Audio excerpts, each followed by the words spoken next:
Hello সবাইকে, আমরা বিকেল বিকেল রেডি হয়ে গেছি। আজকে শনিবার, আমার বরের অফিস নেই, তো সেই জন্য কাছেই একটা মন্দিরে আমরা যাব। খুব সুন্দর মন্দিরটা। এখানে আসার পর প্রথমবারে মন্দিরে যাচ্ছি। তাহলে চলুন সবাই আমরা রেডি, জাস্ট বেরোবো এখন, গিয়ে দেখা হচ্ছে মন্দিরে গিয়ে। মন্দিরে যাওয়ার সময় রাস্তার কিছু ভিডিও আপনাদের সাথে শেয়ার করি, আশা করি দেখলে আপনাদের খুব ভালো লাগবে। এত শান্ত, নিরিবিলি, চুপচাপ একটা মনোরম পরিবেশ খুব কম জায়গাতে দেখা যায়। আর বিশাখাপত্তনম ভীষণ সবুজ একটা শহর, সাথে পাহাড়ে ঘেরা। দেখুন আমরা মন্দিরে যাচ্ছি, মন্দিরটা দেখবেন,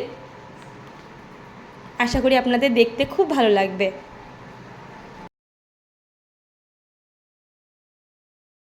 আমরা মোটামুটি মন্দিরের কাছে পৌঁছে গেছি। যেহেতু আমাদের বাড়ি থেকে মোটামুটি বাইকে 30 মিনিটের একটা ডিস্টেন্স, তো বেশ খানিকটা। তো আমরা একদম মন্দিরে ঢোকার আগে একটা জায়গায় একটু দাঁড়িয়েছি। চারিদিকটা খুব সুন্দর, আমি ব্যাক ক্যামেরা করে আপনাদের দেখাচ্ছি কত সুন্দর। আর এখান থেকে মন্দিরে পুজো হচ্ছে, তার একটা সাউন্ড আসছে, মানে অসম্ভব সুন্দর সবটা। মানে ভাইজাগ যে খুব সুন্দর একটা ঘোরার জায়গা, এটা শুনেছিলাম, তো দেখে চোখ সার্থক। দেখাচ্ছি, আমার পেছনে তো পাহাড় দেখতেই পাচ্ছেন, পুরো এরিয়াটা নেই পাহাড়। এবার আমি ব্যাক ক্যামেরা করে দেখাচ্ছি জায়গাটা কি দারুণ।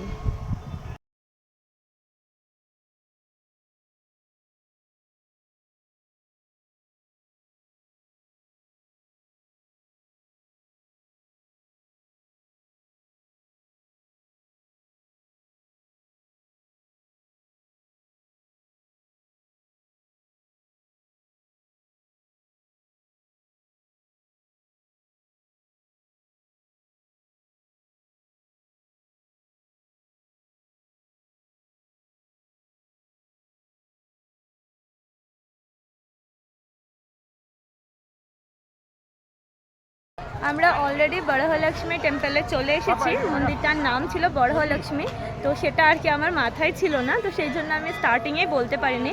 খুব সুন্দর, আর প্রচুর লোকজন, মানে একদম তিরুপতি একটা ভাইবস কাজ করছে এখানে। তিরুপতিতে ওই সেম রকম মানে একটা সিচুয়েশান ছিল চারিদিকটা, এখানেও ওই একই রকম তিরুপতির মতোই। যারা যারা চেন্নাইতে তিরুপতিতে গিয়েছেন তারা জানেন কত সুন্দর ওই মন্দিরটা, ঠিক এটাও সেরকমই সুন্দর লাগছে। এমনিতেই প্রত্যেকটা মন্দিরই ভীষণ সুন্দর, কিন্তু এই পাহাড়ের পাশ দিয়ে রাস্তা কেটে কেটে যে রাস্তা দিয়ে আসা, পুরো পাহাড়ের চূড়ায় এই মন্দিরটা, তো অসম্ভব সুন্দর একটা ব্যাপার। Tata, bye. আমাদের মন্দির দর্শন করা হয়ে গেছে, ঠাকুর দর্শন হয়ে গেছে।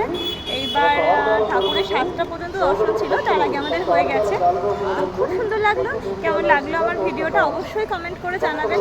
Thank you for watching. Tata করো মামা, টাটা।